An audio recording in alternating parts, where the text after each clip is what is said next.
Bonjour, je te retrouve encore avec beaucoup de plaisir. Oh oui, oh oui. Tu sais pourquoi? J'ai découvert que rien n'est plus beau, rien n'est plus exaltant, enrichissant que de parler de Jésus de Nazareth. Rien n'apporte ce plaisir de dire à tous que Jésus les aime et qu'il revient les chercher. Et un jour, quand ce monde passera, ma plus grande joie sera de te voir, de te serrer sur ma poitrine et ensemble d'interpréter le cantique de Moïse et de l'agneau pour remercier Dieu pour notre salut. Alors, je souhaite vraiment que tu sois présent ou présente. Aujourd'hui, nous verrons afin de les sacrifier. Juste avant, prions. Notre Seigneur et notre Dieu,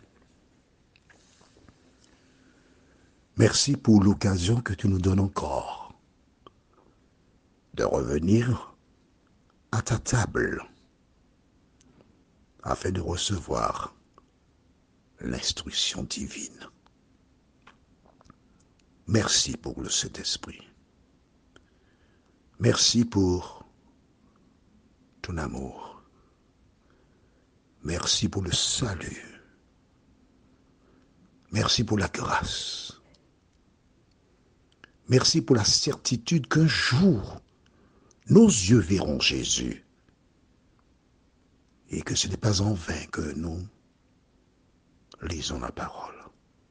Que ta paix et ta grâce demeurent en nous, nous t'en prions. Au nom de Jésus et pour ta gloire éternelle. Amen. Rappelle-toi, hier nous avons vu comment Saül a accueilli Samuel. Certainement, la Bible ne donne pas tous les détails en disant combien nous sommes heureux, nous n'avons pas eu de pertes humaines. Dieu a été avec nous. Nous avons remporté la victoire. Ah, j'ai observé la parole de l'Éternel. C'est quelque chose que beaucoup de personnes déclarent. J'ai observé la parole de l'Éternel. Sauf que Dieu avait déjà dit à Samuel, on va lire parce que j'aime cela, verset 11 du même chapitre 15, 1 Samuel 15. Je me repens d'avoir établi Saül pour roi, car il se détourne de moi et il n'observe point mes paroles. Et ce même homme déclare, j'ai observé la parole de l'Éternel, la fin du verset 13. Est-ce que tu vois comment une personne peut être aveugle? Très aveugle. Je dis une personne. Alors remplacer une personne et dire, comment je peux être très aveugle? Je peux avoir la certitude d'être sauvé alors qu'il est perdu. Est-ce que tu prends conscience de cela? Tu vois bien que je ne suis pas pressé, je prends le temps pour te montrer, pour te démontrer, pour que tu comprennes. Est-ce que tu obéis à la parole de l'Éternel? Oh, des gens te diront qu'il y a une partie de la Bible qui est dépassée, une partie qui n'a plus de raison d'être. Mais dans ce cas, si ça n'a pas de raison d'être, pourquoi tu as cette partie-là? On te dira, oui, c'est le Nouveau Testament seul. L'autre, c'était l'ombre. L'ombre. N'écoute pas ce que disent les gens. Écoute ce que dit la parole de Dieu. Alors, pendant qu'il est en train de se vanter, en disant, j'ai observé, Dieu permet que les moutons, les bœufs se manifestent pour dire, hé, Samuel, nous sommes là. Nous sommes là. Et lorsque Samuel pose la question à Saül, dans Samuel chapitre 15, verset 14, c'est toujours par épisode que nous fonctionnons. Samuel dit, qu'est-ce donc ce bêlement de brebis qui parvient à mes oreilles et ce mugissement de bœuf que j'entends? Tu vois, Samuel, c'est un grand pédagogue. Il n'est pas arrivé. Saül, oui. Oui, Saül. Saül, qu'est-ce que je t'avais dit? Est-ce que Dieu m'avait pas dit de te dire d'aller détruire tout ça? Et pourquoi tu n'as pas fait ça, Saül? Pourquoi tu as gardé des animaux? Oui, Dieu m'a dit que tu t'es détourné. Non, non. C'est pas comme ça, non? Samuel essaie d'instaurer un dialogue avec Saül. Il essaie d'interpeller Saül. Il fait appel à son intelligence pour que ce dernier réfléchisse, pour qu'il comprenne, qu'il réalise qu'il a mal agi. Qu'est-ce donc ce bêlement? Il ne connaît rien, Samuel. Rien du tout. Deux réponses sont possibles. Deux réponses sont possibles. La première, eh bien, effectivement, Dieu m'avait dit de tout détruire. Mais nous avons vu des bêtes et j'ai donné l'ordre qu'on prenne des bêtes et qu'on les amène. C'est une première réponse. Reconnaître qu'il a mal agi, qu'il a erré. C'est ça la première réponse. Mais que fait-il? Lisons verset 15.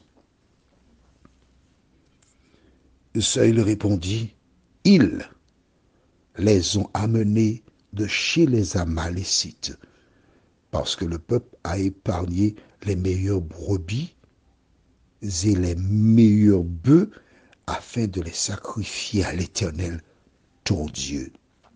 Et le reste, nous l'avons dévoué par interdit. Ah ouais, mais les plus belles bêtes, on les a gardées pour faire quoi? Pour les sacrifier à qui? À qui? Qu'est-ce qu'il dit? À l'Éternel, quel Éternel? Ton Dieu. Ah, c'est pas le Dieu de Saül alors. Ah, non. Il aurait dû dire à l'Éternel. Mais il dit à Samuel, à l'Éternel, oui, ton Dieu, fais plaisir à ton Dieu. Mais notre bien, il commence par dire, ils les ont amenés. C'est pas lui, non? Ils.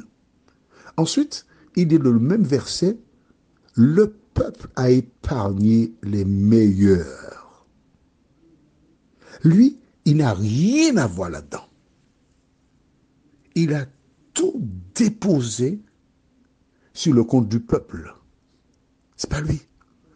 À qui l'ordre a-t-il été donné? Relisons au chapitre 15, verset 3. Verset 1 d'abord. Samuel dit à Saül, c'est moi que l'Éternel a envoyé pour traîner roi sur son peuple, sur Israël. Écoute donc ce que dit l'Éternel. Verset 3, va maintenant, frappe Amalek, etc. Celui qui a reçu l'ordre, c'était qui? Il, le peuple ou Saül? Qui est le roi d'Israël? Qui est chargé d'exécuter l'ordre qu'il a reçu de la part de l'Éternel? Alors dans ta maison, tu as tes enfants qui s'habillent n'importe comment, qui font n'importe quoi, tu fermes la bouche, tu gardes le silence, tu ne dis rien. Ah, il ne faut pas les effaroucher parce que je ne veux pas non plus qu'ils aillent dans le monde. Hein. Ces personnes s'habillent demi-nues. Ah, il ne faut pas les effaroucher. Hein. Ces personnes présentent des copains chaque mois, chaque 2 mois. Il ne faut pas les effaroucher. Hein. Dans la maison que tu as consacrée à l'Éternel, qui est maman, qui est papa? Maintenant, si depuis jeune, tu as laissé la liberté aux enfants, je comprends que tu as une difficulté. Mais si tu écoutes cet audio, si tu comprends cet audio, parle à ton enfant avec des larmes. Dis-lui, ma chérie, mon chéri, je n'ai pas fait preuve de fermeté avec toi quand tu étais plus jeune. Mais ce type de vie que tu mènes là, c'est pas la gloire de Dieu. Ce sera pour ton malheur, chérie. Change de vie. C'est toi qui es maman. c'est toi qui es papa. Si tu as besoin d'aide de tes soeurs, de tes frères, donc cherche de l'aide. Mais c'est à toi que tu demanderas des comptes. Prions. Notre Seigneur, notre Dieu, nous réalisons pour certains que nous n'avons pas été fermes. C'est vrai. Nous ne connaissions pas la parole comme aujourd'hui. C'est vrai. Nous reconnaissons que nous avons mal agi. Nous ne voulons pas passer par des chemins détournés. Nous avons mal agi, Seigneur. Mais nous prenons conscience qu'un jour tu reviendras et nous devons te rendre des comptes. Alors Seigneur, merci de nous éclairer encore. Merci de nous aider à marcher selon la parole, à faire ta volonté la tienne seule. Et que nous puissions encore compter sur toi, nous t'en prions. Au nom de Jésus, pour ta gloire éternelle. Amen. Je te souhaite une bonne journée et nous nous retrouvons demain, si Dieu nous prête vie.